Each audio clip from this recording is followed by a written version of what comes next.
I came across this story on Twitter and I just had to talk about this because this now aids in more with what we call the agenda. Excuse me.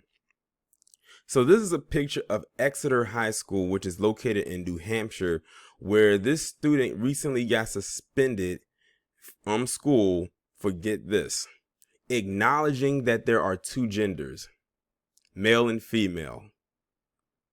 I kid you not. This is not a joke. This is not a skit. This is not a prank. A student actually got suspended from school for actually acknowledging something that is true. Let's get into it. This article was posted on the New York Post November 15th, 2021. A New Hampshire teenager is suing his school district after he was allegedly suspended from athletics for saying there are only two genders. The Exeter High School freshman said in the suit that he was hit with a one-game football suspension, so he wasn't suspended completely from school, just from playing from football, but still. In September, stemming from a text conversation he had with another student off school grounds. Listen to that. Off school grounds. They weren't even at school. He wasn't even at school when this happened. But still, that shouldn't even matter. The lawsuit was filed November 4th through an attorney with the Christian organization Cornerstone Action, with the claim that he stated a Catholic-based belief that there are only male and female genders, the Portsmouth Herald reported. The kid's lawsuit also claims Exeter's policy on non-binary gender identity and pronoun infringes on his First Amendment rights. The policy says students have the right to be addressed by a name and pronoun of their choosing related to their gender identities, and also says those who don't recognize others' gender identities or pronouns are violating the policy. So they have a policy on the books at this school that says if there's a person who goes here who identifies as non-binary or those pronouns, which is, I'm not even going to go through those, because I kept telling the people that have to go through them pronouns are some weirdos. Think of the video I just did about Alan Walker and their foolishness. So this person got suspended from playing one football game for that. Like, really pay attention. That's a policy that this school has. And I'm almost certain that there are other schools around the nation that are under or doing the same policy. And that's scary. So for those of you who have children out there, y'all need to ask them, especially if, like say if they're high school, or hell, maybe even ask them if they're elementary school. There's some kind of a policy at the school where they're talking about something called non-binary and pronouns. Just ask them and see what they say. The policy says students have the right to be addressed by a name and pronoun of their choosing related to their gender identities, and also says those who don't recognize, I already read that part, excuse me. The student doesn't deny he violated the policy. He in fact denied and will continue to deny that any person can belong to a gender other than that of male or female, the lawsuit says. The student, it goes on, will never refer to any individual person using plural pronouns such as they, using contrived pronouns such as they, or with any similar terminology that reflects values which the student does not share. They're really make it seem like the student is like a bad person, because they said that that there are only two genders, which there are, male and female. But you got these weirdos out here saying, no, it's not. We have non-binary. We have pronouns. We have this and we have that. We have a ball of confusion is what we have currently. The suspension came after the student had been engaged in a conversation on the bus over gender with friends over the perceived difficulty in using plural pronouns for an individual in Spanish, which uses masculine and feminine plurals, according to the suit. A female student overheard the discussion and allegedly told the student there were more than two genders. Well, listen to this. So that's how it started. A female student, which is a gender, female, is the one that led the charge behind this. Color me surprised.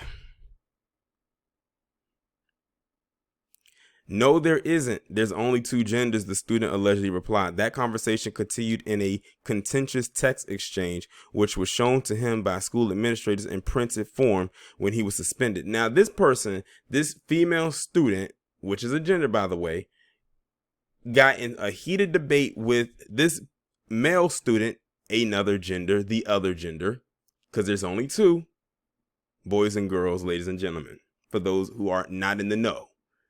Got in a heated discussion with this male student, and it sounds like to me she probably goes back into a corner and may have been losing the debate. She prints the text messages because they said that that the way he found out was he was shown the text back and forth between him and her in printed form and shown to him by the administrators of the school. So she printed those text messages that they were having and gave them to the administrators and said, see, that's what he said, that he said there's only two genders, and there states in the text that he violated the policy. This guy, or this boy, got a 1-game suspension because of that female student. So now we get to the meat of who was responsible, because I'm thinking to myself, how did the school even find this out? And it's because it was through a text message of how that happened, and she was the one that executed it, which led to this whole situation. Sounds a lot like how a lot of empires got taken down due to a female, again, one of two genders.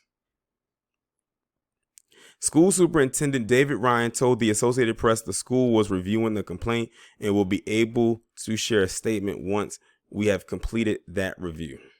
That's absolutely insane. This kid got suspended from playing 1 game of football back in September because he acknowledged something that was true, and because it allegedly violated this policy that this school has on the books of non-binary and pronoun and all. This is exactly another reason why we have situations like what happened in that girls' restroom in Loudoun County from the video that I did a couple weeks ago. And here we are. Like I said, we live in an upside down society. Everything that was once up is now down, and which was once left is now right. At this point, there really is no middle ground and all types of stuff like that. But again, this proves another point and that's why I stayed on it a little bit with this commentary. This proves yet again that you have females out here, and I have to say female in this case because she's not a grown woman. She's a minor. She's a teenager who will still carry the water for this foolishness. I'll say that again. Females, whether young, middle-aged, or older, carry the water for this foolishness to continue. And because she got upset with what was being said in the text message, which sounds to me like she was losing the debate of the argument, she decides to basically snitch on him and saying, this is what he said, and gave it to those administrators, and they said in printed form. So she had to go somewhere and download these text messages and print all of that out by page and give it to them administrators, because he didn't know that was what was going on. He didn't know. Imagine you being called into the office and saying, Mr. So-and-so, we need to talk to you right quick, and you don't know what's going on, and they give you a stack of papers that has images of text messages between you and another person. I mean, think about it. Who else gave them those text messages? It wasn't between the conversation between him and the other person he was talking to. It was where she inserted herself into it. But this is scary, that you can get reprimanded for acknowledging something that is actually true. Y'all let me know what y'all think about this down in the comments.